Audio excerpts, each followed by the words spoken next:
Take a look at this.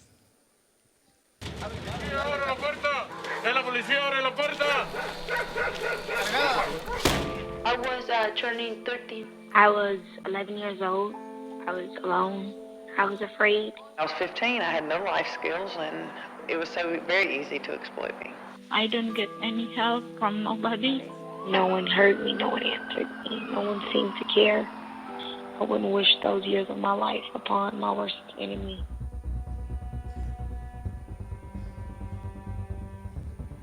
Mi crimen estadísticamente es haber sido mujer, haber nacido en una familia pobre, haber nacido en una familia de un padre alcohólico.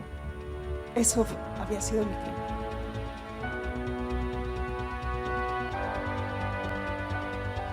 People really don't understand that this is something that can end.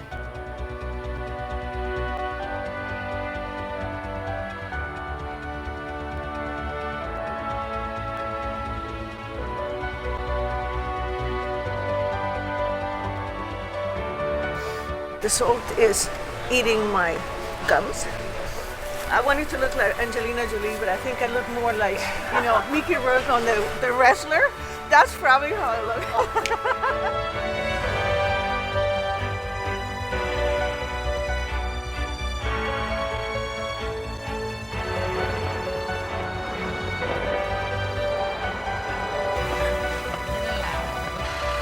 I feel so freaking guilty.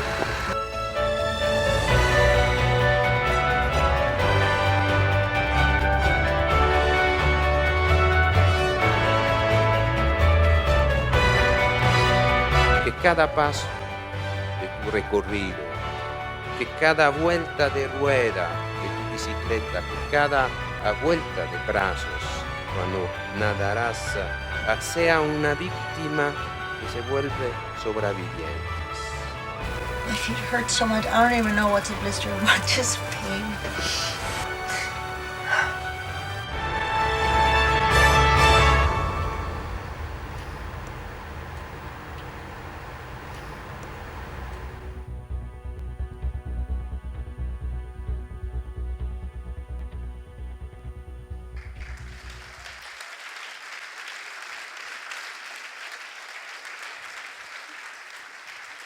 And she's here with us today. Her name is Norma Bastidas. She's a survivor, and she will tell us her story. Thank you. Hi, everyone. Wow, I get a bit emotional when I hear that. It's amazing how, I'm here, but every time I watch the trailer, it's just like, the pain is just real, the emotional pain and the physical pain. How do you go from being a victim to a champion? And that was a long, long journey, unfortunately. I think that when it really happened was when I was 38 years old. And I was living in Canada. I was living a life that I thought it was just, I had lived my past. I just created a new chapter in my life and tried to write a new story and pretend that those things that, you heard, they didn't happen. And then I received a call when I was working. I was a marketing director. And my oldest son, who was 11, started to go blind. He just tripped and fell, and they did some tests. They didn't know why he was so clumsy. And he was diagnosed with a condition that it was incurable, and that led blindness, and it's called Conrad dystrophy. At that moment, the life that I had built just sort of crumbled.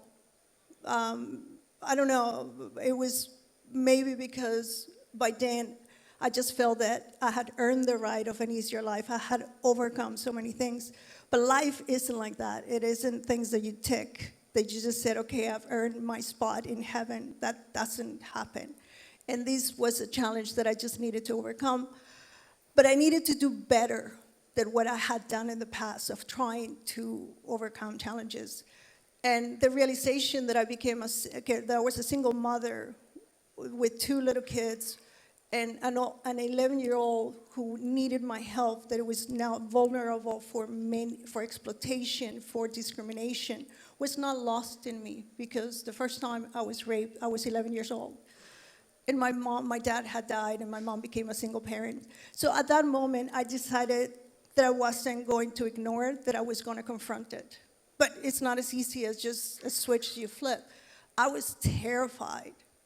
I was terrified of admitting that this happened. And I didn't want to hide behind substance abuse anymore, because that didn't solve anything. But I did needed help. So what I did is I went for a run, and it was just a survival mode, because I needed to tell my kids every morning that we were going to be okay. So I just went for a run. And what happened was that I genuinely felt better. I learned two things that morning when I set out for a run: that you cannot stop and run. I had to sit down and really cry and feel and acknowledge that these things happened to me, that I was a victim. And then when I get up and continue running, that I was stronger than I thought I was. So that's how my journey started. Within a few months, I surprised myself, and I felt better. It wasn't addiction, I wasn't hiding. So I signed for a marathon, and I qualified for Boston Marathon in my first try. And that was the journey. Within a few months, I did the 777 Run for Sight, dedicating my son to teach him that we could overcome anything. I ran 7 ultras, 7 continents, 7 months. And then I decided to come clean about my past and become an activist, because there's a lot of misconceptions as who we are as victims. It happened to me. I'm not human trafficking. I'm not sexual exploitation. Those are the things that happened to me. But as a victim and a survivor, unfortunately, I had to hide, because every single time I spoke about it, I became what happened to me, and I wanted to change that. That's what I did, the world's longest triathlon, following human trafficking route. I didn't even know how to swim, but it was through determination. I just decided that I was going to do, because that was the link. The missing link was that every time I wanted to talk about human trafficking, people automatically told me I was already an athlete with 2 records, that they didn't want to, involve themselves with those women. And I just remember, with a meeting with potential sponsors, saying, I am one of those women. So I did. I didn't just break the record. I almost tripled it. And I wanted to dedicate it to women, to survivors. And I'm Mexican. I also wanted to change the perception of all those things. I am now an ambassador for Fight for Dignity. I met Lawrence. We were both speaking at an event. And, she's doing an amazing work of teaching karate, and to try to get teach the dignity back, to teach them they can take their dignity back, that they can take anything except your dignity. And that's why I decided to become an ambassador. I suffer from severe post-traumatic stress. I didn't know it. I had been surviving for so long that I had no idea. I just simply went through the motions. And it is now that I do sports that I realize that there's a connection between my mental, not only my physical, my mental health in sports. It is a privilege what I do, but it shouldn't be. This should be a right for every single one of us.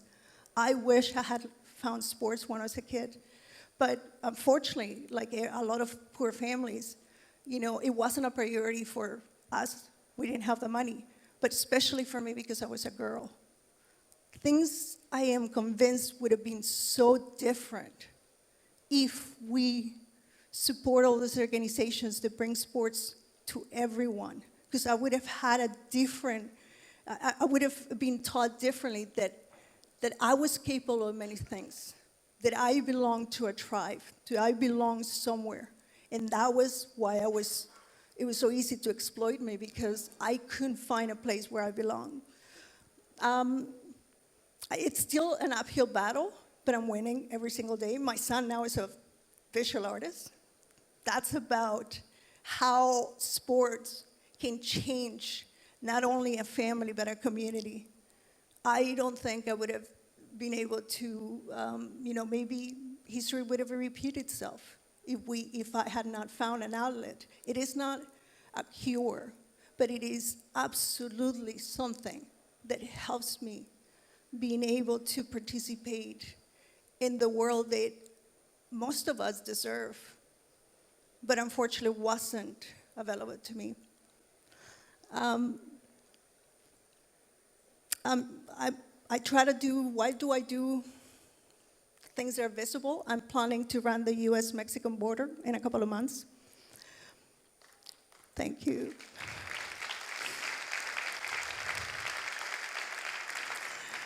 Because I want to be, for so long, I was, I was told that I was invisible, that my struggles didn't matter. And now I do things that are as visible as they can to show the people that I am not going anywhere. But also, because this is something that, victims shouldn't have to save themselves. It's hard enough surviving for so long, being raped at 11, being raped by the cartels, being kidnapped at 17, being sold into prostitution to Japan when I was 19 years old.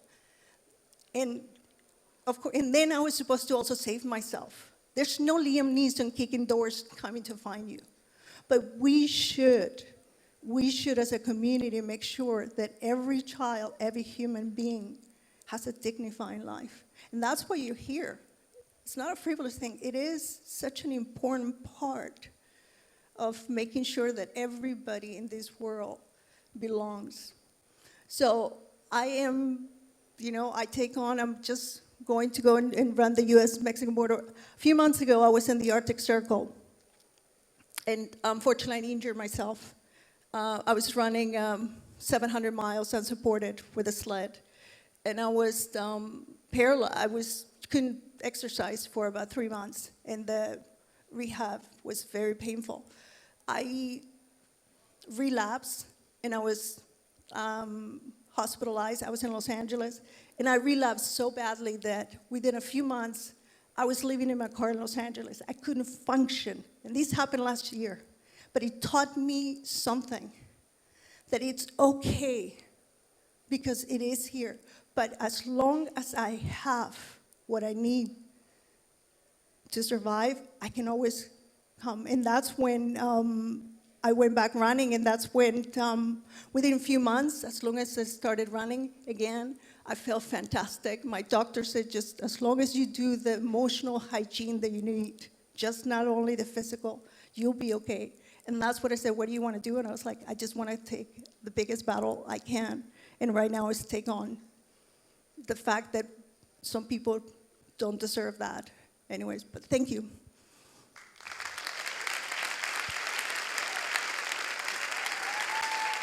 Please give her a huge round of applause.